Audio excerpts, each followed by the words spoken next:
Welcome to Baker Makes It. In this video, we are going to be changing the fuel filter in my 2016 GMC Canyon with the 2.8 liter Duramax.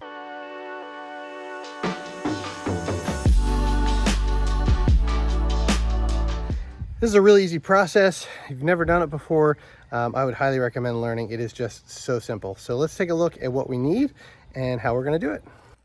All right, to get this done, we need a 27mm socket. This one's 1/2" drive. Most are going to be because of the size. 1/2" drive ratchet.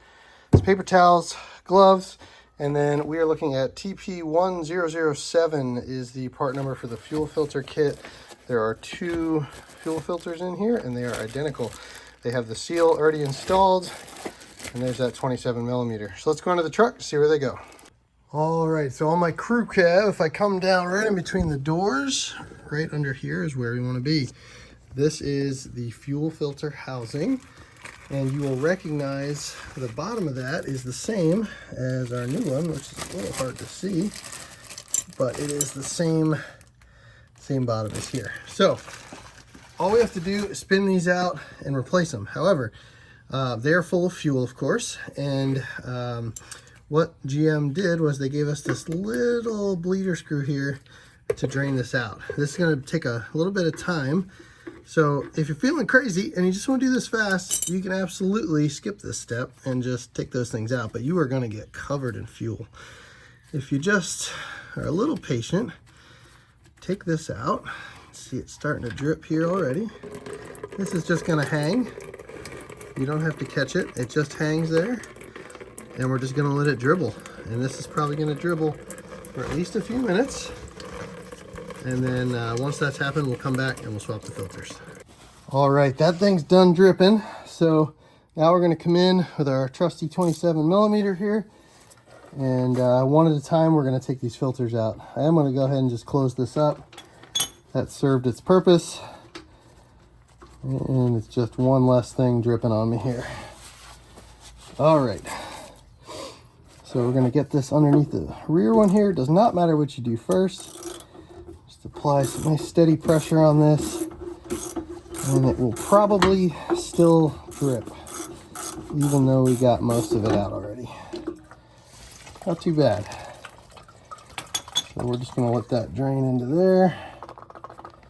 And then I've got the plastic bag from the new one. I don't know if you can see in this light, but that is brown. We'll take a look at that in better lighting. I'm glad we're replacing that though. So now we're going to take the new one. We want to be careful not to cross thread this. This is plastic thread, so get it seated and then go by hand at first and just make sure it's catching. And I'm sure there's a torque specification. I don't know what it is. We're just going to go till it feels snug. Just remember, plastic threads. And then rinse and repeat for the front one.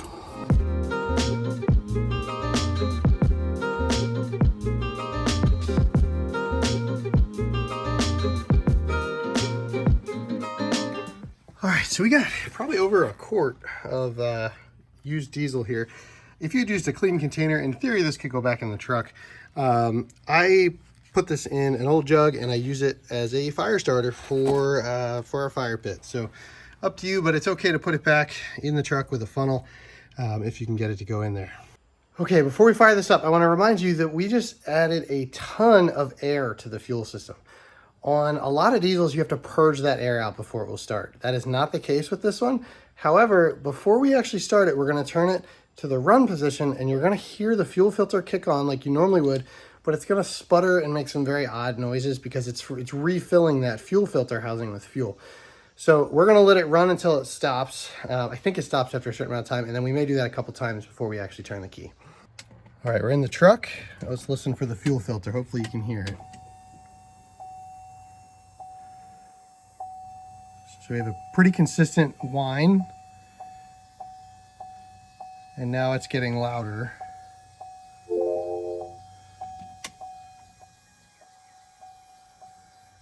It's continuing to make this noise, or it's filling that housing. And now you can hear it's starting to build pressure. Now it's making some very weird noises. I was gonna let you hear them, but it stopped. It made kind of a gurgling sound. And so now we're gonna turn the truck off, and we're gonna do the same thing. We're gonna put it in. Sorry for the beeping. All right, it did not kick on that time, so it must be sensing fuel pressure. Before we actually turn this on, let's reset our fuel filter life. All right, we have the door closed, get that beeping to stop. So we're gonna use our arrows here to navigate through and find fuel filter life, which is 6%. And we're gonna take the check mark and we're gonna hold that for 2 seconds, and it's gonna reset. We wanna make sure the truck is off when we do this. It will not work when it's on. So let's fire it up. There we are. So it cranked 2 or 3 extra times, but otherwise fired right up. So we're all set. Okay, the last step is just to check for leaks. All we're gonna do is come under that fuel filter housing and just make sure there's no drips. Everything looks good, so I think we're all set. I almost forgot to show you guys, look at the old fuel filter here. This is the same part. What was white is black. And that's about 1.5 years of use. Doesn't take much on these things. So make sure you're swapping these out. Really annually is probably for the best. So that's all there is to it. It is a really easy thing to do. It's also a good idea to keep an extra fuel filter and the tools to change it in your truck. In a pinch, you could change it with a large adjustable wrench or a pair of channel locks as well, and you don't need that 27mm. The benefit to owning the 27mm, it also allows you to change your own oil. You will need that for the oil filter housing. So it's a good idea if you have one of these 2.8 Duramaxes to go ahead and invest in that. If you have any questions, something's not making sense, you're having trouble, feel free to comment on this video. I will help out if I can. If you found this video to be helpful, I'd really appreciate you subscribing to this channel, Baker Makes It. I try to do a lot of DIY videos in the garage, around the home, and then I also have some fun restoration projects happening at the same time. If you have one of these trucks, check out the video for the oil change too. We've got that whole process documented so you can save some money there. Thanks for watching, and we'll see you on the next one.